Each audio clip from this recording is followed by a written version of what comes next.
En cada vida existe una frontera invisible, un límite silencioso que no siempre está puesto por las circunstancias, ni siquiera por Dios, sino por nuestra propia mente y nuestras creencias.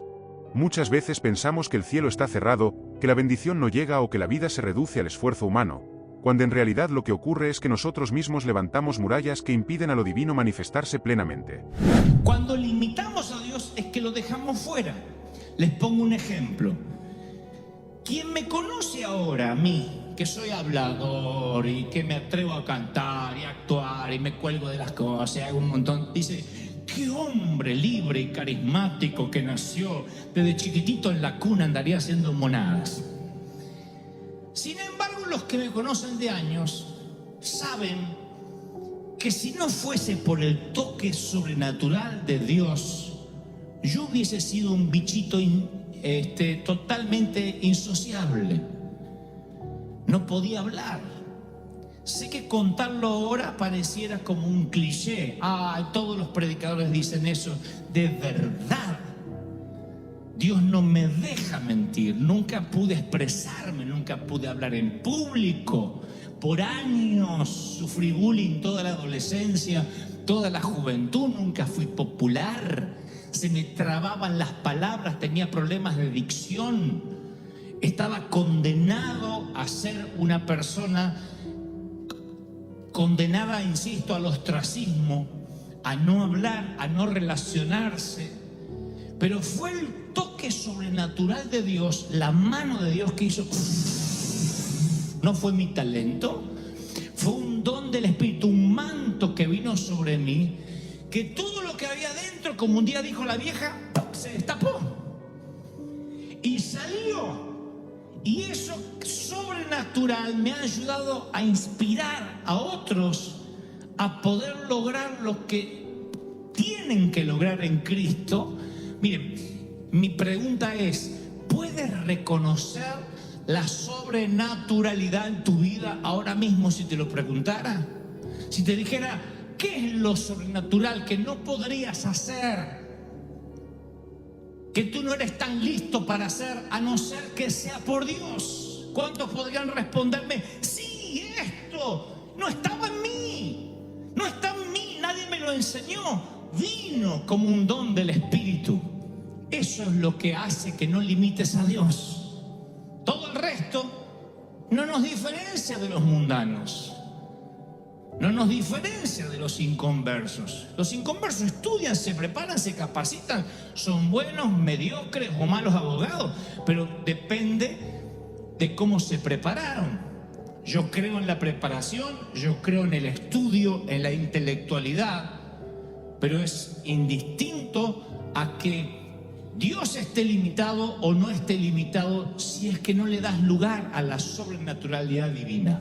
¿Nosotros somos los que limitamos a Dios? Tal vez nunca lo pensaste así, pero muchas veces no es Dios quien frena sus bendiciones, sino nosotros mismos.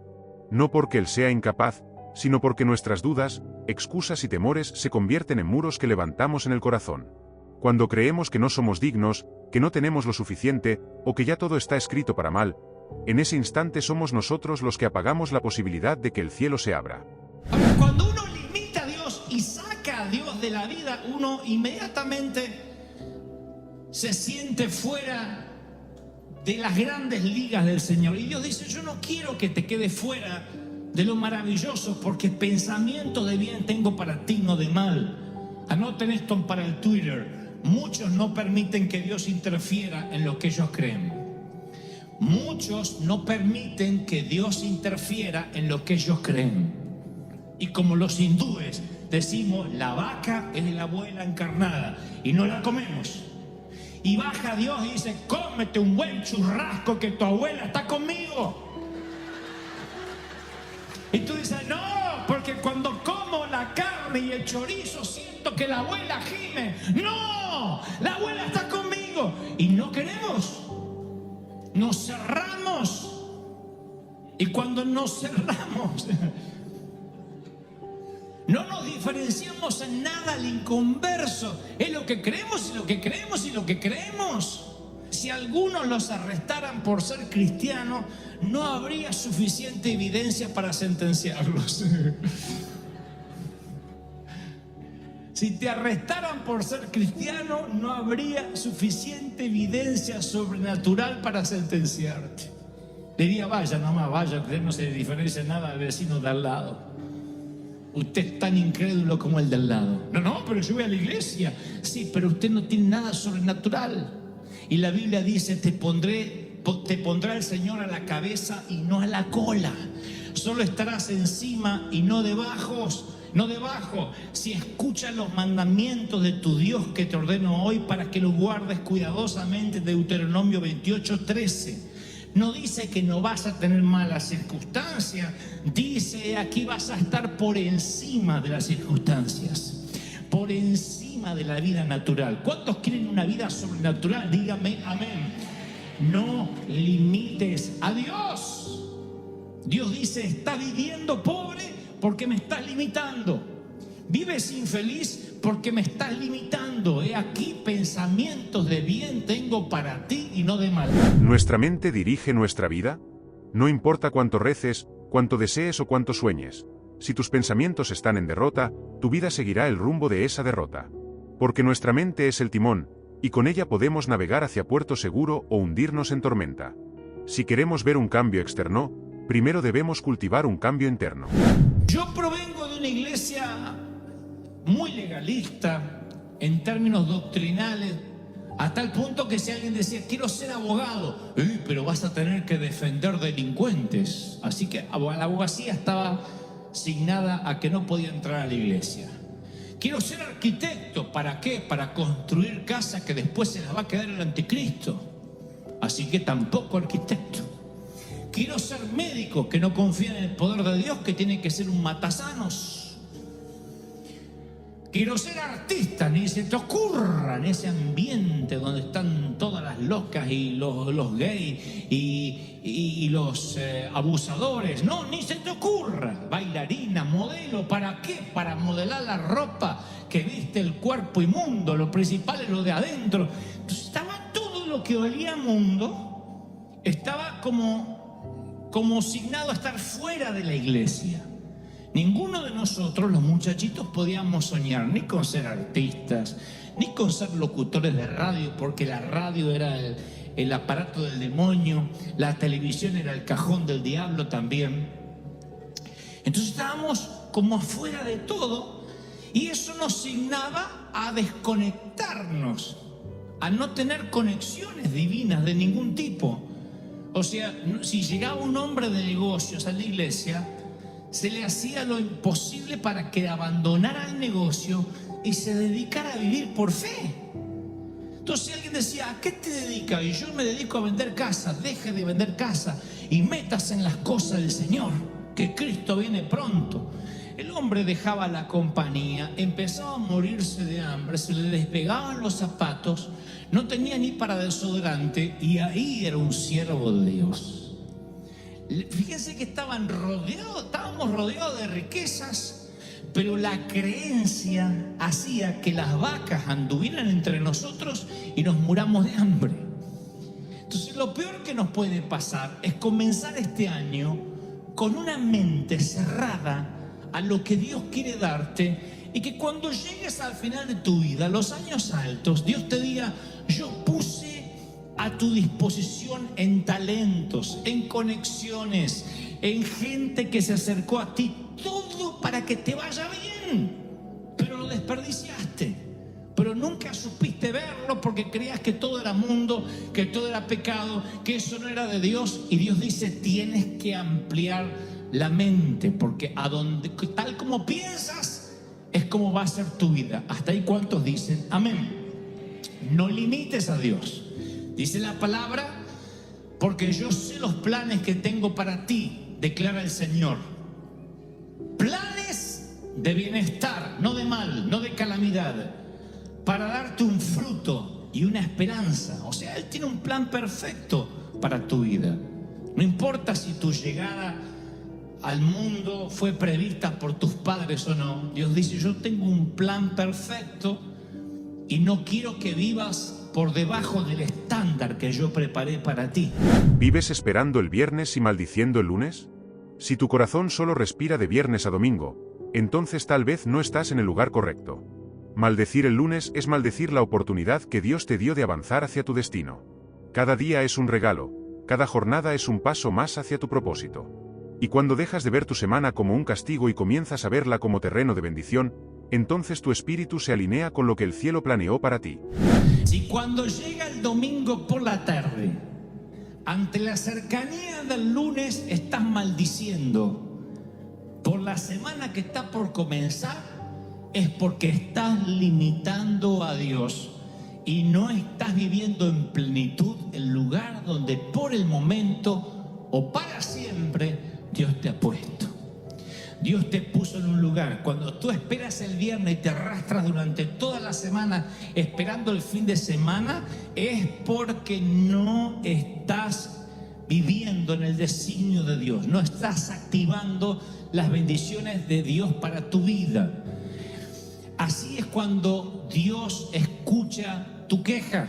Cuando te levantas a la mañana, oh, el lunes, levantar estos críos otra vez, oh, cocinar, ir a este trabajo, ¿cuándo me vas a sacar acá? Dios dice lo mismo, listo, te dejo sin trabajo para que disfrutes.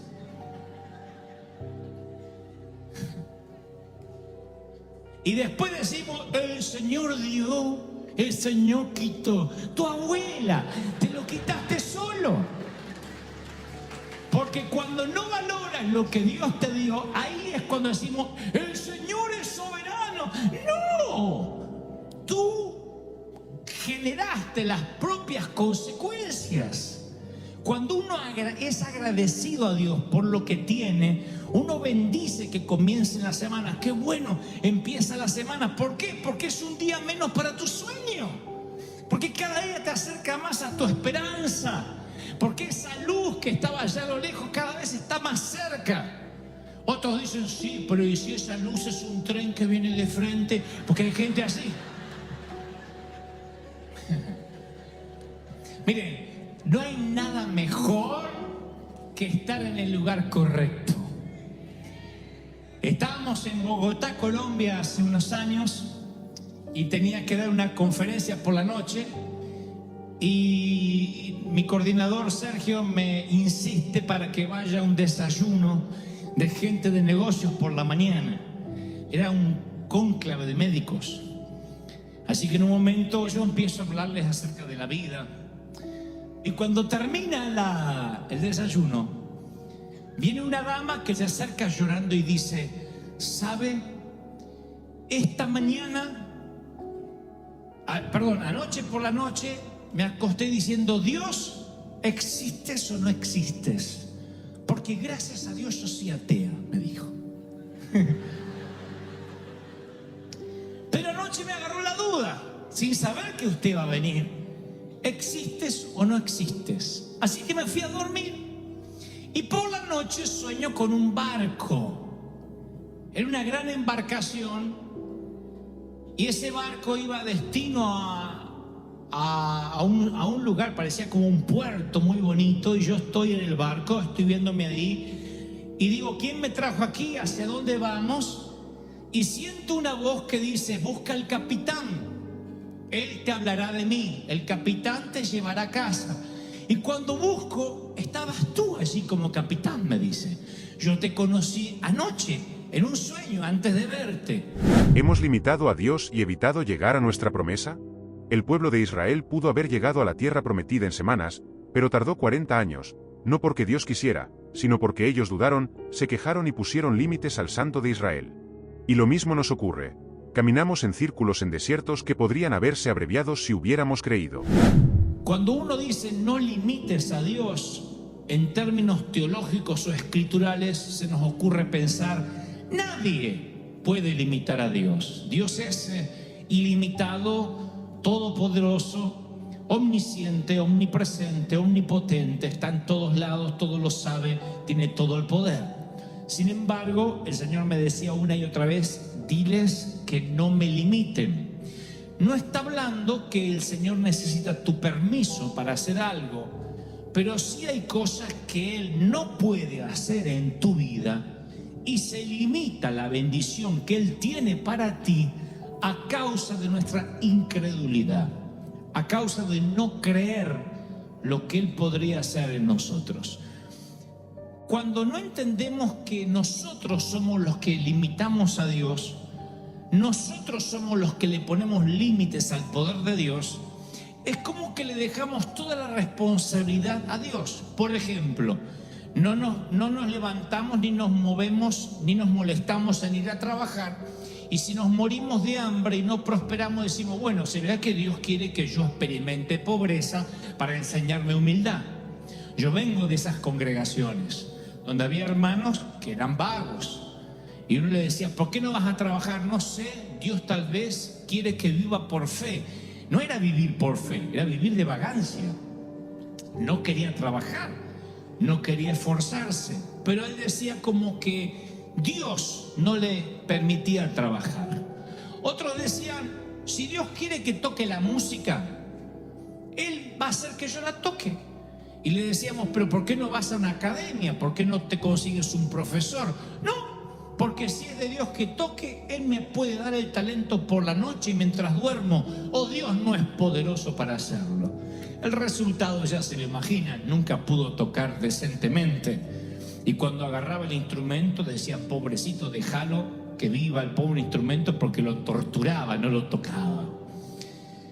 En ese orden de cosas uno puede enfrentar la vida pensando que todo depende de Dios, que uno no tiene que hacer nada. Bueno, si Dios quiere voy a tener un buen año, si Dios quiere me va a abrir puertas, si Dios quiere me voy a casar. No podemos decir, si Dios quiere Él me la va a mandar a la mujer o al hombre, porque Dios quiere. Hay un libro de principios que dice que si no tienes el don de continencia, es mejor que te busques a alguien para casarte. Pero no dice, tranquilo, tú te quedas en tu casa y yo te la mando, cae por la chimenea durante la Navidad. No dice eso. Sin embargo, creemos que va a caer por la chimenea. Decimos, si Dios no me la manda, ¿qué más puedo hacer? Mucho puedes hacer.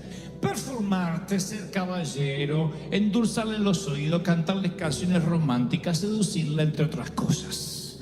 Todo eso no deja fuera a Dios, porque Dios quiere que te cases. Todo lo atribuimos a Dios, bueno o malo. Cuando todo lo que ocurre, sea luz o sombra, lo atribuimos ciegamente a Dios, corremos el riesgo de caer en una fe irresponsable.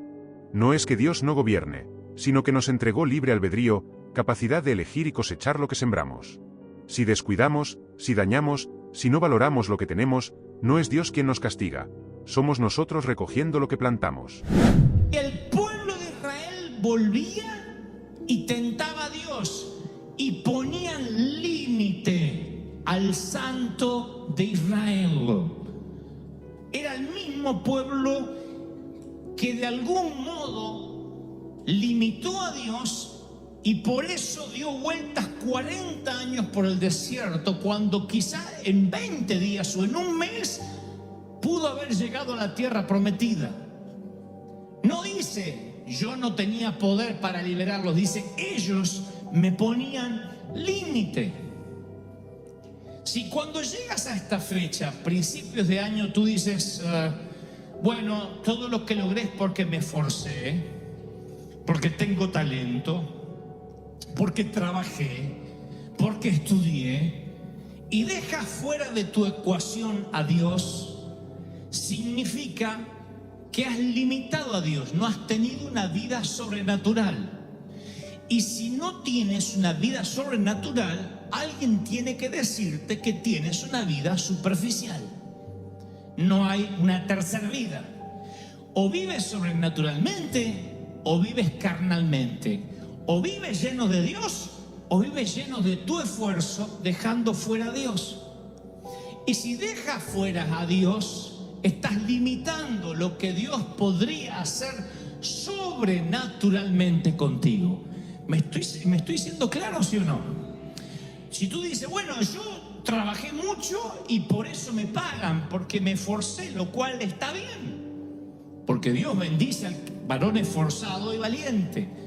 Pero si Dios te llama a hacer algo, y esto lo dije en varias ocasiones, lo diré otra vez, siempre va a llamarte a que hagas algo que es más grande que tú mismo. Si es algo que tú puedes hacer, dudo que sea Dios quien te habló. Siempre que Dios te llama a hacer algo, siempre tiene que ver con algo que no podrías hacer con tu propio esfuerzo, con tu propio talento. Si haces cosas con tu talento, con tu esfuerzo, está bien, pero eso no significa que Dios se haya metido en tu vida. Lo más probable es que lo estés limitando a Dios. Dios dice, te bendije este año porque te esforzaste, pero si hubieses vivido en la sobrenaturalidad que yo tengo para ti, a lo mejor serías 10 veces más próspero de lo que eres. A lo mejor serías mucho más feliz de lo que eres, pero lo estás haciendo con tu esfuerzo, limitando lo que yo tengo para ti. Cada límite que hemos puesto en nuestra mente, cada frontera que levantamos con nuestras propias creencias, ha sido como una muralla que detuvo lo sobrenatural en nuestra vida. Pero hoy entendemos que no fue Dios quien nos cerró el camino, sino nosotros mismos al no creer en la magnitud de sus promesas. Dios no es un Dios de pequeñas obras ni de sueños reducidos. Es un Dios de abundancia, de grandeza y de imposibles hechos realidad. Por eso, el desafío no es que Él actúe, sino que nosotros le permitamos actuar. Entonces, hay una unilateralidad de pensar en una teología que si algo malo pasa es culpa de Dios. Si algo bueno pasa, también tiene que ver con Dios. Y Dios nos dio un libre albedrío de siembra y cosecha de actitudes y consecuencias. Por ejemplo, la India es un país populoso, uno de los más poblados del mundo y un país muy rico en términos, en variedad de recursos naturales, minerales. La India es un país rico, sin embargo es el país que menos prospera. El índice de pobreza cada vez es mayor y no es por la economía, sino por sus creencias, por lo que la India cree, por lo que los hindúes creen. Hay gente que se muere de hambre mientras que la carne anda caminando por las calles. Ellos no tocan a las vacas porque consideran que son seres superiores reencarnados. Y entonces uno puede estar inclusive en las iglesias, en los lugares públicos, en un mercado, y las vacas se pasean, los toros, pero ellos comen carne de menor calidad como perros o cabras, porque dicen que esos son seres inferiores reencarnados, pero no tocan a las vacas. Y el sistema religioso los limita. También creen que cada uno nace en un sistema de casta determinado. Que hay gente que, por ejemplo, nace en una familia pobre y no tiene que hacer nada para cambiar su pobreza. Si trata de hacer algo, intenta hacer algo para cambiar su bienestar personal, podría reencarnarse en el futuro en un insecto, en una hormiga, por no haber aceptado la casta social que les tocó. Esas son algunas de las creencias de los hindúes, y ese sistema de creencias empobreció la nación. La nación es rica, tiene carne vacuna, por ejemplo, pero ellos consideran, insisto, que la vaca posee en su cuerpo cerca de 300 dioses, además de poder ser la reencarnación de la abuela. 300 dioses. Y es increíble verlos como ejemplos, como un país tan rico de pronto vive pobre porque su mente no les permite acceder a lo que tienen a mano. América Latina es muy similar. Entonces, cuando uno piensa qué es lo que ha sumido en la pobreza a nuestros países, uno inmediatamente empieza a culpar a los gobernadores, a los gobernantes. Y decimos, si sube alguien que quita la pobreza, pero a veces la pobreza está enquistada en la forma de pensar, desde el gobernante hasta el ciudadano. La Biblia dice en Proverbios 23:7 que tal como el hombre piensa, así es él. Nuestra vida va en dirección a nuestros pensamientos. Si queremos cambiar, no debemos orar para que alguien nos regale dinero. La solución es cambiar los límites, la forma de pensar en nuestra mente, porque cuando la mente, como los hindúes o como ciertos países nuestros de donde venimos, está sin nada, enquistada en la pobreza, aunque estemos rodeados de riqueza, no vamos a poder experimentar lo que Dios tiene.